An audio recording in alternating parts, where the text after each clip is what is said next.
You are beautiful. I love you. Please will you marry me? Excuse me?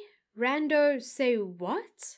Mathew then goes on to say that all of the trauma of his father leaving at the age of 2 years old caused him to develop multiple personalities, which was confirmed at that stage by a psychiatrist. I mean, at 2 years old.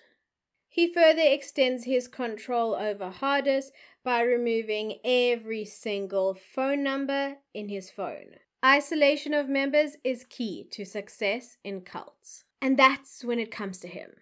No, not the realization that he should get a job, but rather the Lotta parents need to die.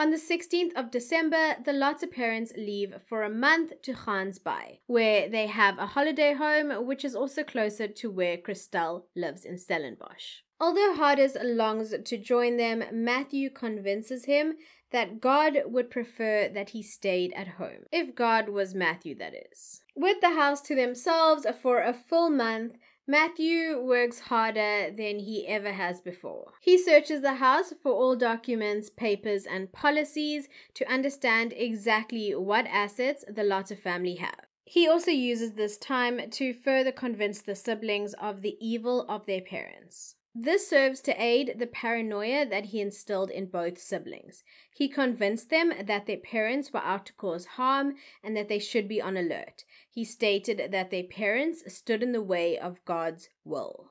He further extends his control over Hardus by removing every single phone number in his phone. Isolation of members is key to success in cults. By the time the Lotta parents return, Mathew's work has been a success. However, he soon grows impatient, moody, and angry, as he is once again relegated to Nikki's bedroom. He had grown quite used to ruling the roost, engaging in whichever pleasures he desired in the Lotta parents' double bed, and being the man of the house, so to speak. His anger displays itself in the microcosms of interactions with the siblings. He destroys any mementos he can find from Hardus's childhood, and he continues to degrade and persecute Nikki, all under the guise of doing God's work. Nikki basically exists to serve his every desire, from financial to sexual. His systems of control are in place. Cutting ties with friends, family, money,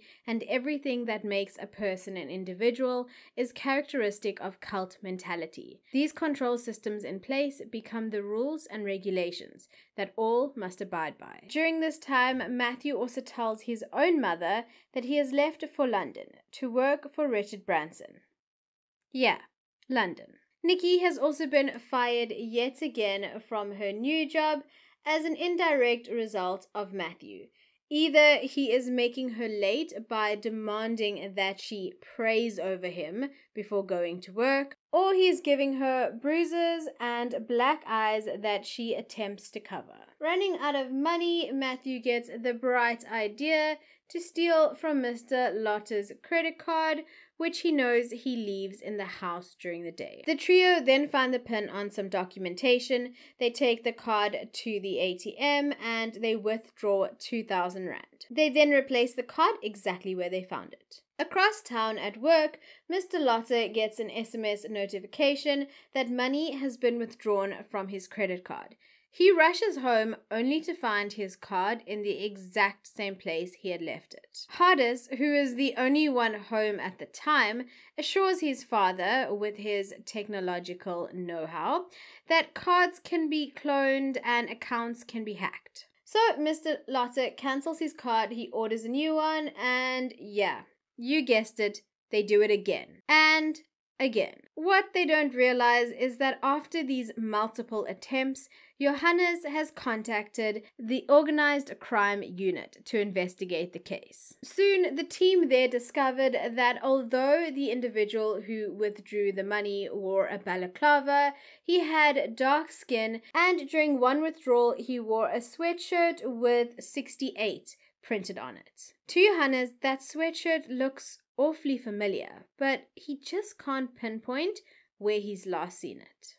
The team also discover in the background of one of the withdrawals a green Uno with the exact same license plate number as Johannes's daughter, Nikki. Although there's no definitive evidence that it is indeed Mathew, Johannes orders a background check on him. He is then prompted to place charges, but he refuses doing so because he doesn't want his daughter to potentially get a criminal record. In the meantime, though, his darling, beloved daughter, Nikki, and her brother, Hardus, are scamming the Lotta parents in whichever way they can to get money for Mathew. And so you may ask, well, what is he doing with this money, seeing as he's living in Nikki's bedroom, rent-free? Well, first and foremost, he's eating. His favorite restaurants are Ocean Basket and KFC. He also likes to go and play in the arcade almost daily as he doesn't have a job. Soon the innocent petty theft becomes extortion, as both Nikki and Hardus, both on 2 separate occasions, fake kidnappings and attacks. And to sell the story a bit more, Mathew, using a random SIM card, begins to send threatening messages to the Lotta parents. The first message, received on the 10th of June, said, "You Lottas make me sick. Your days are numbered. We will kill you 1 month from today. If I was you, I would start praying. Amen. This for all the people you wronged." Another SMS was then received the following day. "I said, you people make me sick. You're going to pray for what you did to me. We mean business. Amen." And that's the exact wording of the messages received. Mr. Lotta, on the 12th of June 2008, approaches Inspector Duma, who he has been dealing with before at the Westville police station, and he hands over all of the recently received SMS threats. The last SMS received by the family stated, "Hello Lottas, this is the last of the 3 SMSs I will be sending. I hope that dear Hardus is fine. He is such a little boy, but a son of yours would be a more. By the way, how is Christelle doing? She is the lucky one. Well, don't worry about Nicolette or others. They were just messages of warning. As God says, an eye for an eye." What Mathew did not realize, though, is that although he changed SIM cards, each phone has its own separate signature. And later forensic tracking would prove the exact origin of the SMSs received. And, spoiler alert, the calls were coming from inside the house. Unfortunately, though, that information would come just a little too late. But what information is received is that Mathew is a liar. The background check comes back, and after yet more uncomfortable encounters, he is banned from the Lotta home. Mrs. Lotta refers to Mathew as a dark horse, referencing the Trojan horse from the famous Battle of Troy. And little does she know how right she actually is. So after Mathew is banned from the house, or rather kicked out since he has been living there unbeknownst to the parents, Nikki leaves too, following her husband wherever the path may lead them. And that path leads them to the African Rainbow Lodge, a guest house in Glenwood. However, their income soon runs out, and so they are off to a rented room in Reservoir Hills, rented to them by Mathew's aunt, Vinola. Hardus is now their man on the inside, providing all information and details about what's happening in the home in their absence. Mathew is livid, and he tells Nikki that they need to return, but because of all of this racism and disgusting treatment, on top of the fact that her parents did both siblings as babies and were also responsible for apartheid lasting so long, yeah, I don't even know where that came from. Now they must die, and there is no other option. But he assures the siblings that he will be the one to kill them. He just needs their assistance. The first plan is to give Mr. Lotta alcohol poisoning and hopefully kill him. He drinks quite heavily as it is, and so after Nikki moves back into the house and Mathew moves back into her room, unbeknownst to everyone, they start putting this plan into motion. On the 2nd of July 2008, they poison Mr. Lotte's bottle by adding 95% alcohol that they get at the pharmacy. To ensure he drinks extra, they type out and send another threatening letter to the family. However, all that happens is that Mr. Lotte retires to bed earlier than expected. For the better part of a week, they continue doing this, but the desired effect is not achieved. They then move to Plan B. This plan involves a poisonous plant's sap from the Durban Botanical Garden. So off in search of impala lilies and adenium they go. Later that day, Hardus puts the sap that they collected into his father's whiskey bottle, but again, their plan is foiled. Mr. Lotte notices the white cuck at the bottom of the bottle, and he throws the whole thing out. Building up to the final act, Mathew continues to terrorize the Lotte parents. And so he has Hardus type 4 letters, one to each of the family members. Johannes is exhausted and full of anger. He just keeps thinking about how no one is able to trace the senders of these letters, and this nonsense is really getting out of hand. The letters and messages received have also been concocted by Mathew to aim to divide both Mr. and Mrs. Lotte, driving a wedge between the two. For the past year, Mathew has been earning at least 4,000 Rand a month from Hardus and Nikki without lifting a finger. And if his calculations are correct, there's a lot more where that came from, if he can get rid of the Lotte parents. Plus, Nikki has already said that whatever is inherited, her share can go to him. A new plan is born. Mathew then decides that injecting air into the parents' veins will be the best option to end their lives. If done right, it can trigger a cerebral embolism and not raise any suspicion. In his mind, this was a foolproof plan, where their fat fuck father died of heart failure and their bitch mother died of shock. He then returns home to Phoenix from London to give himself a good alibi for the days to come. Both Nikki and Mathew are prepping for the big day, but Hardus is just not so certain. And so Mathew resorts to threatening damnation from God himself. Cults rely on a belief system that requires transformation in order to get to a better place. If you don't follow the rules and the stipulations, you're excluded. And so for Hardus, the threat of exclusion is enough. Although not fully convinced, Hardus is eager to please both the couple and, of course, God. On the 18th of July, which happens to be a Friday, Mathew calls Hardus demanding that he take his digital camera in to get some extra money. With that, they purchase the items that they need: needles, cable ties, and a super cheap taser. They then test the taser on Hardus, who weighs around 70 kgs at the time, as Mathew says they can't test it on him because he weighs more than the Lotte parents at around 100 kgs, and Nikki only weighs 48 kgs. The taser is pretty faint on the first and second try, but Mathew convinces the group that it probably just needs charging, and so off they go back home, the plan set in motion. Mathew has told them that this all must go down at 8 p.m. Mathew and Nikki purchase tickets to a movie in Pavilion Shopping Center, which will help to establish an alibi for the two of them. After walking around the mall for about an hour to be seen by as many surveillance cameras as possible, Nikki leaves Mathew in front of Ster-Kinekor at 6 p.m. and heads back home. Around 7 p.m., Hardus and Nikki sit down to a family meal full of nerves.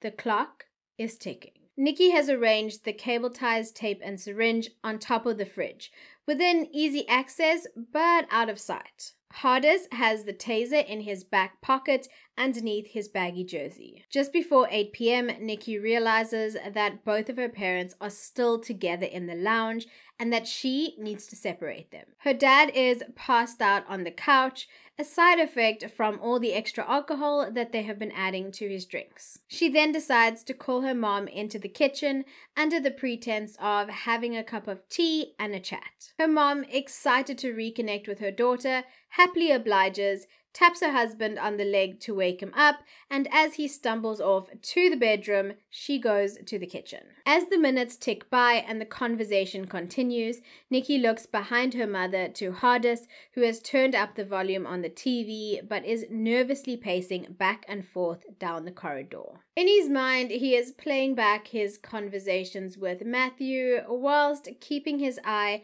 on the bedroom door to ensure that his father does not wake up. Nikki, however, mistakes this for hesitation. Just before 9 p.m., he walks up behind his mother and he jabs her in the neck with the taser. He expects her to fall, but this cheap little taser doesn't do much. He fumbles with the buttons and he tries again. Yet another fail. Ouch! His mother exclaims as she tries to turn around. Hardus acts fast and he places one of his arms around her neck in a sort of chokehold. At first she thinks that this is just some sort of prank like friendly wrestling, but then he pulls her and they both fall to the floor. As they fall, he tightens his grip on her neck, and what ensues next is pure chaos. Nikki tries to use the taser again, but it still isn't working. As Mrs. Lotter screams for help, Hardus attempts to shove a sock in her mouth, but instead she bites down on his finger, which a few weeks later would still have a scar. Nikki then attempts to place a black bag over her mom's head, which is torn almost instantly, as her mother's arms and legs are still loose and thrashing around. The TV is loud, Mr. Lotter is passed out on the bed, and Mrs. Lotter is left to fight alone for her life from her own children. Nikki then attempts to cable tie her mom's arms and legs, starting at her ankles, but Mathew has bought cable ties that are way too short, and so after attaching several together and tightening them over her mother's ankles, they are broken in an instant. The next moments are a tussle, with Nikki and Hardus punching their mother in the face to keep her quiet. Nikki resorts to some rather violent wrestling dead drops, and both siblings begin to freak out as nothing seems to be working. Nikki then reaches for the syringe, and she begins to inject her wildly, whilst Hardus weighs her body down. Nothing is working. Nikki steps away and desperately calls Mathew to explain what has happened. Within 20 minutes, she has left and returned home from the Pavilion shopping center with an irate Mathew. During this time, Mrs. Lotter has been pleading with her son to let her go. And he has been explaining how the Son of God, Mathew, has told them that it is God's will that both her and Johannes die. Mathew, who has now arrived on the scene, keeps his distance and instructs Nikki on how the syringe should be inserted. He then retreats to her bedroom to lie on her bed and play on his phone, watching movies, completely unperturbed. Keep in mind, he said he would be the one doing the killing. Having failed multiple more times, Nikki returns in a panic to Mathew, and this is when he hands her a set of knives that they had bought a few weeks prior. It is now time for Plan B. Nikki isn't sure anymore, but her fear of Mathew trumps all other emotion. Taking a smaller steak knife, she returns and sits on her mother's body. Mrs. Lotter looks from Hardus to Nikki, back to Hardus. "But I love you," she utters. And with her dying words, Nikki stabs her multiple times. She then reports back to Mathew, who tells her to go back and do it a few more times so that she can be sure. After her second round, she then returns back to Mathew. However, Hardus checks on his mother, and he lets Nikki and Mathew know that she is still breathing even though she is unconscious. And so, for the final round, Nikki returns again. At the end of it all, Mrs. Lotter has been stabbed 11 times. Later forensic testimony by Dr. Pillay would detail that her death was long and painful. But there is no time to waste at the Lotter household, because Johannes, Mr. Lotter, is next. Mathew is angry though, as things have not gone according to plan, and he blames Hardus for the taser not working, as though somehow it is his fault. He then instructs Hardus to stab his father, which Hardus objects to. It is finally decided that Hardus will strangle his father with a homemade killing device, as per Mathew's instructions, of course. It's also decided that he will take his own life afterwards,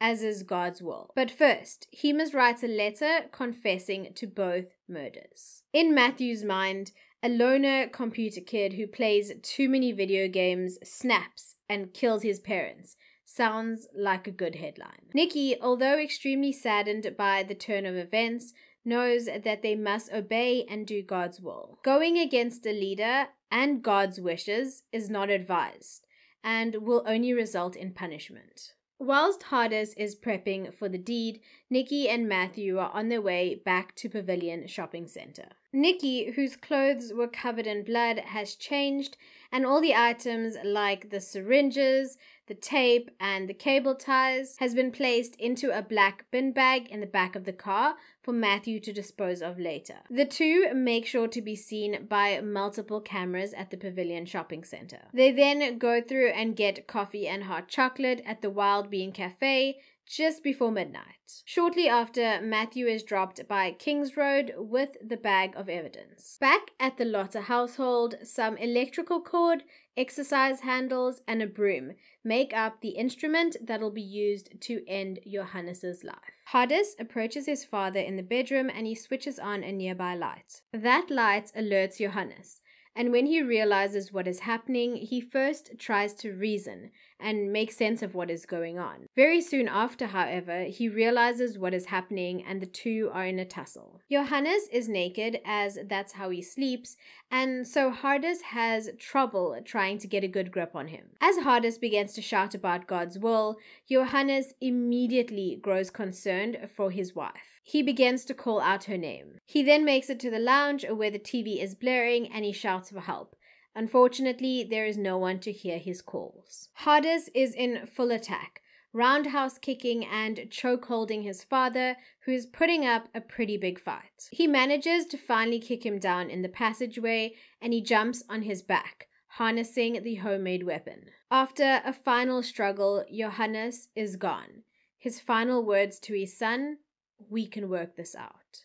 Hardus remains on the body for over 20 minutes. Forensic reports would later show that there was severe hemorrhaging, but that the cause of death was strangulation. Minutes later, Hardus has phoned Nikki, who phones Mathew, and within a short while, all three individuals are back at the home. Although Nikki is happy to see her brother, Mathew is not impressed that Hardus is alive. And so Plan C is put into place. Over the next few minutes, the official story that will be told is given to the siblings by Mathew. Mathew and Nikki went out to the movies after Nikki had a fight with Mrs. Lotta. Hardus was home with his parents and he saw a car which he thought was Nikki's pull up. He had then opened the door. But it was actually the people who had been trying to harm them, the same people that had sent them those threatening messages. They came into the house and locked Hardus in his room before killing both Lotta parents. Nikki had dropped Mathew off after the movie to catch a lift home,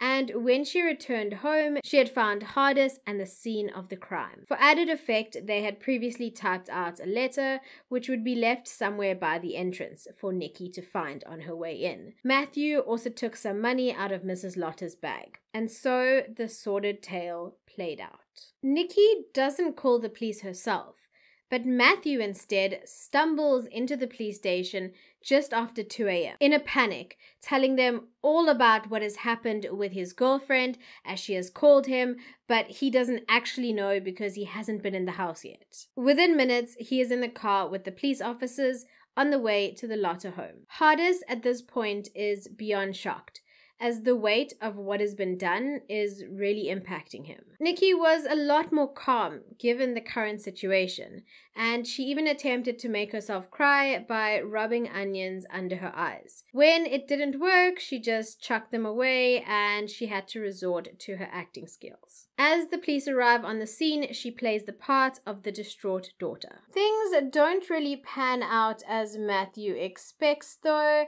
as a murder, especially 2 murders after multiple threats have been received, gets sent immediately to the Organized Crimes Unit. Detective Duma arrives on the scene and unfortunately realizes that the threats that the Lotter family had been complaining about so many times were indeed not unfounded or just a teenage prank. After the horror of the crime scene, a letter is found, which basically points towards Mathew, Nikki, and Hardus as the potential perpetrators. Yeah, I'm not exactly sure, but Mathew must have thought that pointing all leads towards them would somehow prove their innocence. Soon, all 3 of them are taken to the police station to be examined, as well as to wait in the conference room whilst forensic testing is being completed at the house. Before they leave the house, though, Mathew managed to sneak his way back inside.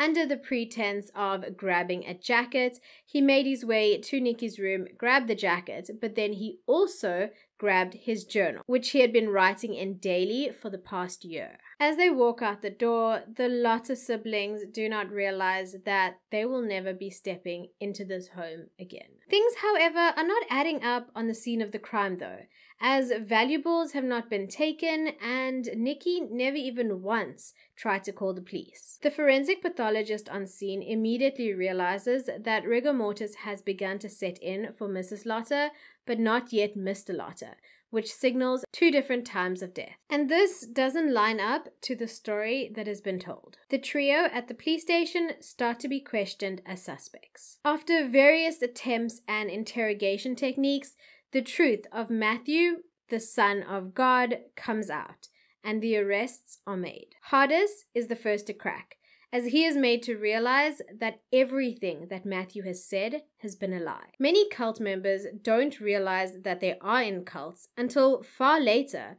when the wool is pulled from their eyes. Hardus writes a 12-page confession, and he points detectives in the direction of Mathew's journal, which he has hidden in the conference room where they were being held. The realization of what he has done shatters him. Nikki, however, is still in denial. Her love for Mathew is stronger than her sense of reason. The control he has over her is still very much in action. Mathew initially confesses to the murder of Mrs. Lotter, and he does this for one of 2 possible reasons. The first is a potential legal move for later, and the second was that he might need to protect Nikki, as she was his only link to the inheritance. He also brings detectives to the location where he has dumped the black bag of evidence, which coincidentally only contains the fingerprints of the Lotter siblings. Throughout all of this, he has always been 1 step ahead. After requesting on multiple occasions to speak to Mathew as he must tell her what to do, she eventually sees the light. She finally has the chance to see Mathew and confront him, under surveillance of course, and so she asks him, "Are you the Son of God?" He laughs and he looks around at the surrounding officers as though she is crazy. "There is no God," he replies, and then proceeds to blow kisses at her. In the days that follow, the media get hold of the case and the headlines go crazy, as you can imagine. During those days, all 3 perpetrators are visited by priests, and during one session, Nikki is taught about cults, which prompts her to, against the wishes of her lawyer, write an additional confession. She has already written 12 pages by hand, but this one is entitled, "Why My Brother and I Were in a Cult But Did Not Know It." The Lotter siblings are then left completely alone and broken, facing the realization that everything from the past few months was a lie. Nikki, shortly after being arrested, had phoned various family members to let them know that her parents had been murdered, one of which was her father's mother, her grandmother. She later found out that shortly after she had phoned her grandmother, the woman had passed away from a heart attack. The parents of both Johannes and Maria suffered a great deal after the death of their children. In addition, the family of Nikki and Hardus Lotter would have nothing to do with them, both emotionally and financially. Well, at least in the beginning. Later, after the verdict was handed down though, Reverend Willem Lotte, Johannes's brother, said that although the family still battled to show forgiveness, they were trying. The Lotte siblings had then attempted to petition for their dead parents' estate in order to pay some of their legal fees. However, this attempt was thwarted by Christelle and some other family members. In court papers, Christelle had said that it is unacceptable that her siblings attempt to claim from their parents' estate. A share and benefit made directly possible by the heinous murder of my parents, who otherwise would have been expected still to have been there for me and those others who loved them for years to come. And she went on to state that her siblings were driven by money, sex, and anger, and planned carefully to get away with murder. Therefore, bail for either of the siblings whilst awaiting court proceedings was not even an option. Mathew, on the other hand, received 20,000 rand bail. This was a little while after a fake petition started by his mother entitled "A Popular Petition for the Release of Popular Mathew" was created. Yeah, sounds super legit. The petition had nothing to do with his successful bail application though, as the judge later ruled that it was not even worth the paper it was written on. The reason being was that many of the names and numbers were invalid or fake, and most of them pointed back directly to the Naidoo family. Mathew broke into a smile when bail was granted and threw his arms in the air. During the trial, he would show up smiling and waving. He also went on to claim that he was extremely close to the Lotte parents, an utter lie. He would then go on to say, "The family were in conflict, but my arrival into the picture helped some peace to be restored. I told the Lottes that I wanted to marry Nicolette. They gave me their blessing, but said that I would have to stay with them until we are financially stable and able to move out." To prove that he was close to Mrs. Lotte, he also went on to state that he gave her a shoulder to lean on after she was extremely emotional and told him that her other daughter, Christelle, had pushed her to the floor during an argument. He twisted the entire narrative, typical of a narcissistic pathological liar, turning Nicolette into the dominant one, who did not like how close he and Mrs. Lotte were. "You are my boyfriend, not hers," she had said when Mrs. Lotte had confessed and confided in Mathew. He also stated that he was most definitely not the son of God. And he would later go on to say, "I would like to plead guilty to the heinous crime. I just want this trial to be over, and I want to bring peace to the Lotte and Naidoo families." But a little while later he said, "I want to plead guilty to the murders, but I did not kill them." After that confession, his bail was revoked, despite his desperate pleas to the judge. The judge said that Mathew had accepted that he was an accessory to the murders, and he was now deemed a flight risk. Documents in court shown in Mathew's handwriting had said, "Her father will die very soon. His life will be taken because of what he has done to people, so people will do it to him. My father, thank you for making me a better person, for showing me how to handle the darkness in me." Although seemingly unperturbed, confident, and articulate throughout the majority of the trial, when post-mortem pictures of the Lotte parents were shown, he became queasy and put on quite the show. During her trial and during her testimony, Nicolette expressed how Mathew had entered her life at such a low point. She had said, "I felt indebted to him because he'd helped me sort out my life." When asked how she could believe that Naidoo was the son of God, when he was physically abusive, used bad language, and was dyslexic, she had said, "I saw myself deserving of punishment because I didn't listen to him when he gave me instructions. I couldn't believe my mom because Naidoo showed me revelations that she was evil. She was opposed to him doing God's work. He said our parents did not love us. They looked at us as failures. They didn't want us to be happy and successful." Hardus maintained throughout the trial that he believed the motive for killing his parents was purely financial. He was scared to oppose Mathew. He confessed to feeling absolutely terrible about killing his parents, and he went on to state, "I am not a jealous person. I am reasonable, and I am not stupid. Can't you see? I was under his black magic, his evilness.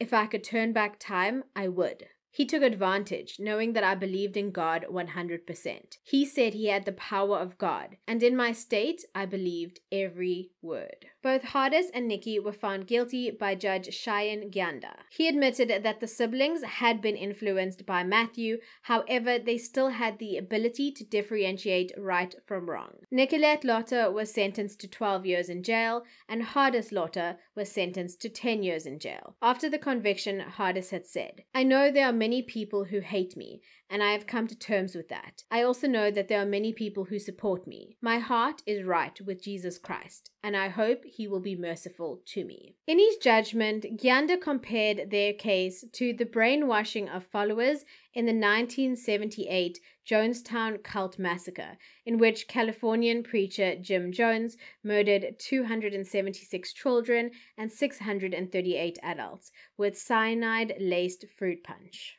Mathew was found guilty on 2 counts of murder. The court found no substantial and compelling evidence that he was repentant or that he could be rehabilitated, since he still maintained no wrongdoing. He was then given 2 life sentences. After the verdict was handed down, he had said, "I just got found guilty today for murder. I have been found guilty. I accepted that, but I have not committed this crime." He really assumed that just because he didn't have a physical part to play in the murders, that somehow he would just get off scot-free. He went on to state, "At the end of the day, I don't understand why this crime was committed. I do feel for my ex-girlfriend, and I do feel for my former friend, Hardus." So, where is everyone now? So, a quick 2022 update. Both Lotter siblings have now been released from jail.